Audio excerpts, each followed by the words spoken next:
আসসালামু আলাইকুম রহমতুল্লাহ। সকল প্রশংসা আল্লাহ রাব্বুল আলামিনের। দ্রুত সালাম বর্ষিত হোক আমাদের প্রিয় নবী হযরত মুহাম্মদ সাল্লাল্লাহু আলাইহি সাল্লামের উপর। সালাতের গুরুত্ব। সালাত এমনই একটা ইবাদত যা মানুষের সুবিধা অসুবিধা বোঝে না, মানুষের হাসি কান্না বোঝে না, মানুষের দুঃখ কষ্ট বোঝে না। আপনি হাসপাতালে বেডে শুয়ে আছেন, আপনার জ্ঞান আছে, সেন্স আছে, আপনাকে সালাত আদায় করতেই হবে। আমাদের প্রিয় নবী হযরত মুহাম্মদ সাল্লাল্লাহু আলাইহি সাল্লাম যুদ্ধের ময়দানে সালাত ছাড়েননি। একদল সাহাবী যুদ্ধ করেছেন, আর একদল সাহাবী সালাত আদায় করেছেন। তিনি এভাবে সালাতকে প্রতিষ্ঠিত করার চেষ্টা করেছেন। আল্লাহ রাব্বুল আলামিন সূরা বাকারাতে বলেন, তোমরা সালাতের প্রতি যত্নবান হবে, বিশেষভাবে মধ্যবর্তী সালাতের প্রতি। আল্লাহর সামনে বিনয়ভাবে দাঁড়াবে।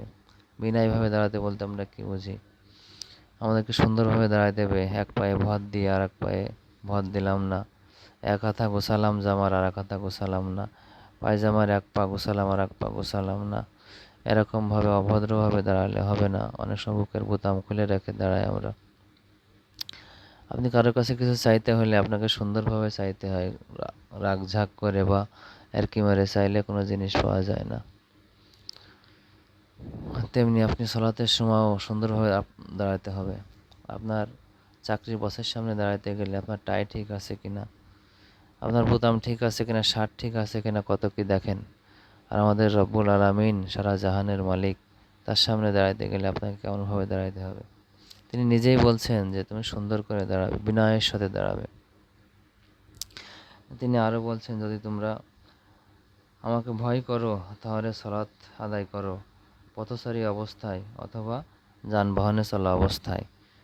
তার মানে আল্লাহ এখানে গুরুত্বভাবে বলেছেন যে তোমাকে কোনো অবস্থাতেই সালাত বা নামাজ বাদ দেওয়ার সুযোগ নেই। তুমি রাস্তায় চলতেছো, পড়তে হবে। তুমি গাড়িতে বসে আছো, পড়তে হবে। মানে আপনার কোনো অজুহাত এখানে চলবে না। তা আল্লাহ যেন আমাদেরকে সবাইকে সালাত আদায় করার তৌফিক দেয়, সেই দোয়া করি। আল্লাহুম্মা আমিন। আসসালামু আলাইকুম ওয়া রাহমাতুল্লাহি ওয়া বারাকাতুহু।